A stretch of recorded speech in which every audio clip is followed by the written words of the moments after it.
Hi! In this video, I'm going to talk about gases and why they're essential in human survival. But before we do that, a word of warning. If you see someone else besides me in the duration of this video, pay no heed. Hi, Marianne's Chem class! Anyways, as I said before, gases are essential for human survival. Aside from the air we breathe, different gases are found to be crucial for our everyday lives. Methods or processes in which different gases are involved serve to be useful when it comes to our everyday lives.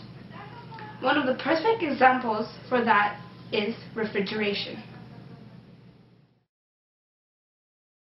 Yes, refrigeration. Well, you're probably thinking, oh, it keeps my food cold, my ice cream frozen, so what's the big deal?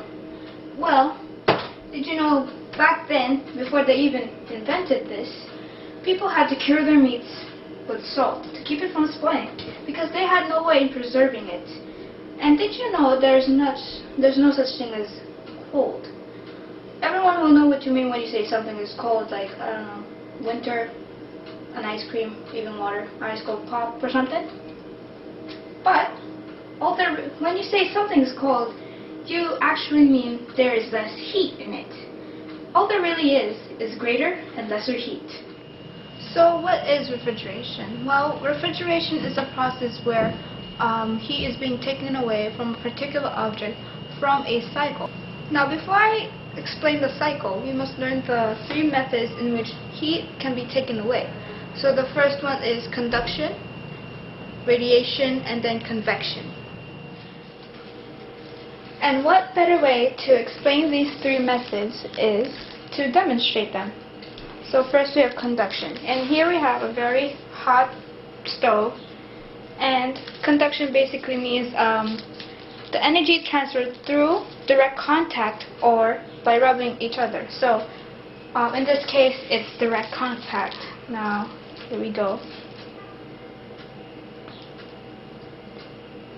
So the heat from the stove is transferred to the paper through direct contact.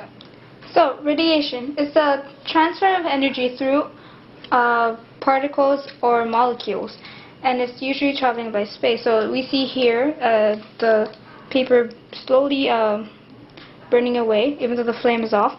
So we have those little glowing embers, and as time is passing by, one of those are glowing dimly and dimly by the second. And what it's doing is it's radiating the heat away.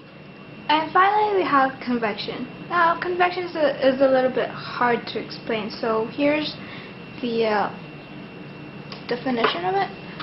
And it's basically the transfer of energy of a substance through a gaseous state, and so that's the diagram. And now I'm going to show you a video so you can understand what convection means.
So, as you saw in the video, it basically says that the convection currents and how it works. So hot air rises up to the top because it's less dense, and the water rises, and then water cools, and so it becomes more dense, and then so it sinks at the bottom.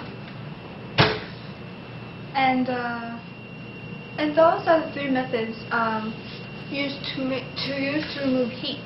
So and those three methods are linked together by what's called thermodynamics. And thermodynamics basically means the field in physics where it usually deals with the relationship of heat and with other properties like pressure, density, and temperature, and etc. And it also has laws on how to apply that in the refrigeration cycle. Now, the first law of thermodynamics is that it states that energy is always conserved or constant, and it cannot be created or destroyed. But since it cannot be created or destroyed, then it could be converted from one form to another. For example, from a vapor form or to a liquid form, and that really applies to the refrigeration cycle. And second law states that in all energy exchanges, no energy enters or leaves the system. As you read here, the potential energy of the state will always be less than the original. So the second law deals with the energy exchanges, and it basically says that when no energy enters or leaves the cycle or system, the potential energy that it would create would be less than the initial state.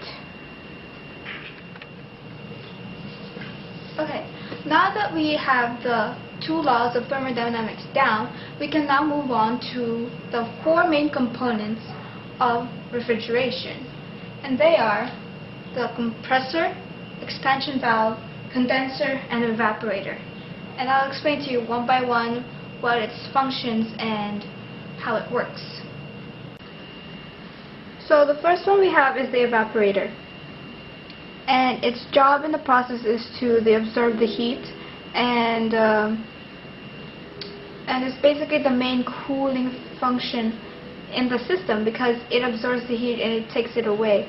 And as you can see, evaporator is derived from the word evaporation, which takes the liquid form into a gas form. And here's what it looks like. And the next we have is the expansion valve. So its job is to measure and control the flow of the refrigerant into the evaporator. So, and here is what it looks like. Compressor. It's basically a compression pump in which the refrigerant gas is compressed and goes into the next state of the cycle, which is condenser. And here it is, condenser. So lastly, we come to the condenser, and it's derived from the word condensation. And of course, what it does, it turns vapor to liquid, and after that cycle, it goes back again to evaporator. And here's what it looks like.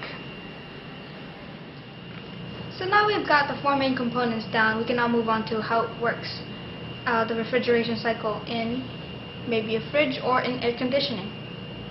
It's funny because have you ever tried cleaning a refrigerator before? I remember we used to have this old-fashioned refrigerator back at home, and then once a month we would always clean it. And it's not really fun doing that, you know? It's like being one of those people from a TV show called Dirty Jobs, you know? Well, it is a dirty job, but someone has to do it. The only difference is they get paid. Anyway, so now off to how it works. Here I have is the basic schematic diagram of a refrigeration cycle. And here, in the middle part, is what we call the expansion valve. And as we know, it controls the amount of refrigerant gas going through the next cycle, which is the evaporator. And the refrigerant gas, back then they used CFCs or chlorofluorocarbons, and as you know, that is a very dangerous gas which contributes to pollution. So now the gas that they use is called freons. And so as the freon gas goes to the expansion valve, it goes to the next stage, which is the evaporator.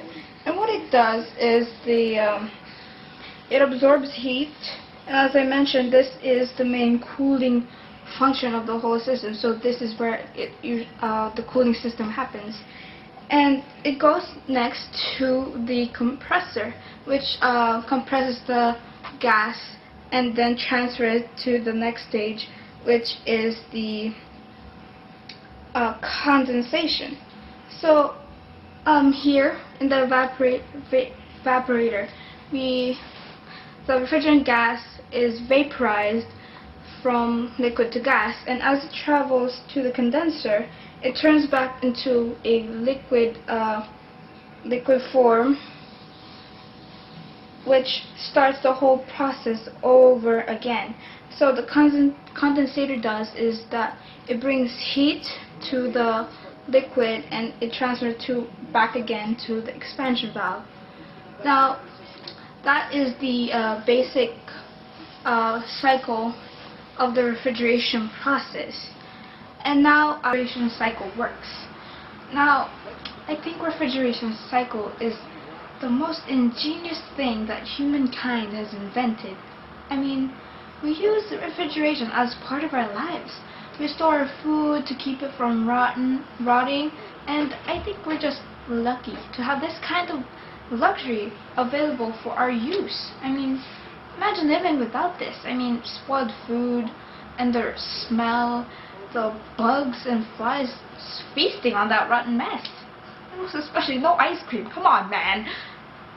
No, but seriously, this refrigeration cycle is very essential to our human survival, and I think we're just very, very lucky, and we have to be grateful for this, and that is why I think refrigeration is a very important cycle for our daily lives.